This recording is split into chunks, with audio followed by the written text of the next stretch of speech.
we grew up on a farm and everyone was expected to work, so we used to actually get into trouble for reading during the day, which no one would ever dream of saying to their children now, but we were supposed to be outside. And I remember as a little girl I loved reading, and I used to read after I was supposed to have my light turned off. And I'd hear my dad coming to check and I'd quickly turn the light off, and then he got cunning and he would feel the light to see if it was hot. So then I had to resort to a torch under the blankets. But yeah, I just loved reading. I went to school on the Black Swamp bus, and we had a fabulous bus driver called Aspro who used to buy at the start of every term a collection of comics and leave them on the bench at the back of the bus. It was an old-fashioned bus, and so when you got on, you would just grab a comic and read all the way to school. So that was a terrific source of stuff that I would never have had at home, like Phantom comics and cowboy comics and war comics and school friend comics. The very first book I did, Clive Eats Alligators, was really influenced by the Babies catalogue by Janet and Alan Alberg. It was really the inspiration for it that I thought, wow, a book actually doesn't have to be a story. It can be a look at things. So that was what got that going. And every now and again I'll look at a piece of art and think, oh, I really like to kind of try and get that moodiness. I mean, I'm so stuck within a style, and I try different techniques all the time. I do collage and this and that, but it's still very much me, like I can't escape that. And I've tried to draw faces in a very realistic way and they just look terrible. So I seem to be stuck with a kind of a drawing shorthand where eyes are little dots and noses are little points and mouths are not very much either. But working within that, I seem to be able to get a lot of emotion and expression.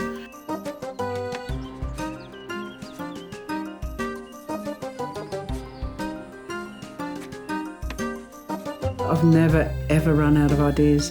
And probably having said that, it'll happen now, but I'm usually about 3 years behind with my work. That like the things that I'm doing now are probably 10 years old, that I've started and put aside while I've done other projects, and now the contract's really over-expired, the deadline's passed, and the publishers are saying, come on, you have to do it.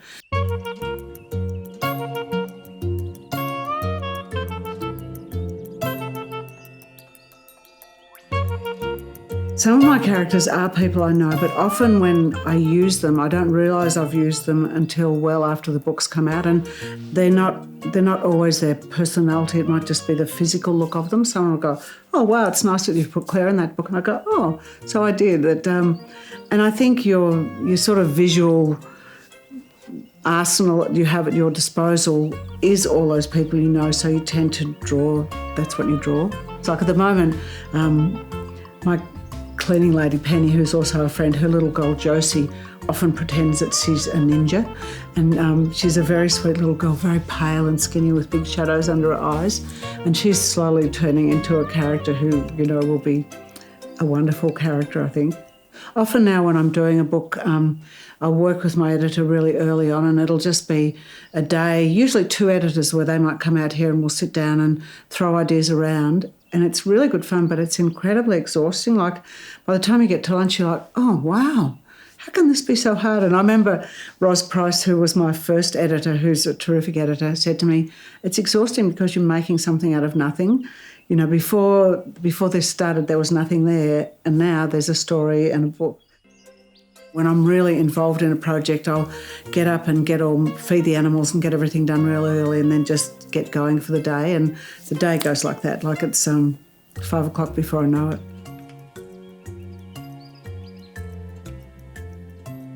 I think I'm a bit unusual in that I often work smaller than the original ends up being. I'm not very good at drawing things big, so I might make a tiny little sketch and I think, well, that's about it, and then I'll just put it into the computer and enlarge it and print it and work on it from that. So I'm a much better drawer of little things and big things, but when I do my artwork, it's generally the same size. It's the size it's going to be in the book.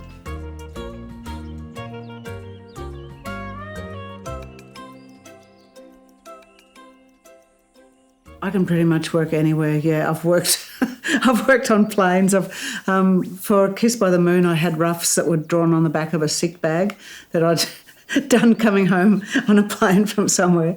And if I'm really stuck, I remember being at a writers' festival at Alice Springs trying to get a book finished, and I was working with charcoal and I'd forgotten the fixative, so I had to go and buy some hairspray to do it. So I really just get it done whenever I can. I just seem to always be short of time work-wise.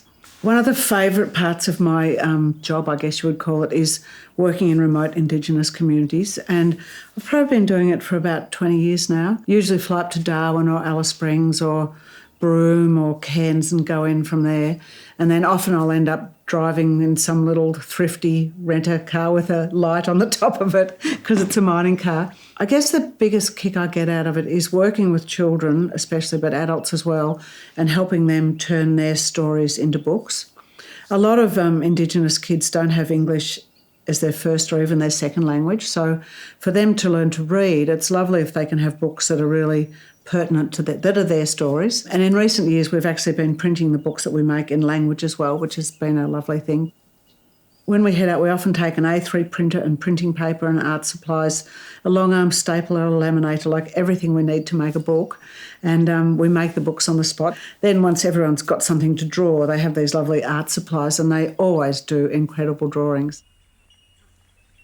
I think the hardest thing when you're starting out writing is just to write in your own voice, to not write like someone else, and it can take a long time to come. The next thing is to write a lot, like just write every day. I'm not very good at teaching writing. I'm a better teacher of drawing. And I say to kids when I'm talking about drawing, you can't expect to never draw and then sit down and knock out a masterpiece. It's like playing football or playing the piano or ballet. You have to practice. You just have to do it all the time and you will get better. And I think writing is like that too, that the more you do, the better you get at it. You have to be fairly thick-skinned as well and determined. Like, don't give up if you get a knockback. If you really want to do it, just keep doing it and doing it. And I guess the other thing is that you don't have to do a book that you can buy in a shop. You know, there's so many great ways of digital printing these days. You can do a book and you can knock off 20 copies and give them to your friends, you know. So you don't have to do something that's, you know, a trade book.